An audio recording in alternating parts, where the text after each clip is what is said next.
salom. Qo'limdagi nima narsa?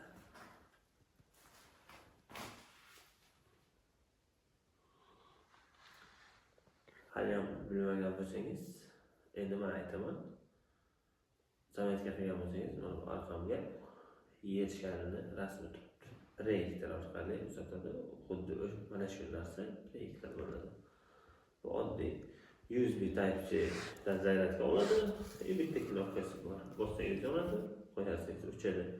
Buni almashtirsa bo'ladi, yerni oyga xohlaganingiz turga nasatkasini sotib olishingiz kerak. Menga mana shundoq ikkita nasatka bilan keldi. Ikkinchisi oyda rasmi bor. Faqat uni ayoltaga tushirib yo'qotib qo'ydim. Topsam albatta u haqida video qilaman mana. Ko'rinayotgan bo'lsa oddiy proyektor. Lekin foydasi juda katta. Kimga kerak bo'lsa proyektor mini deb yozsa chiqib keladi. Mana shunaqa narsa orqa fonni bezab turadi.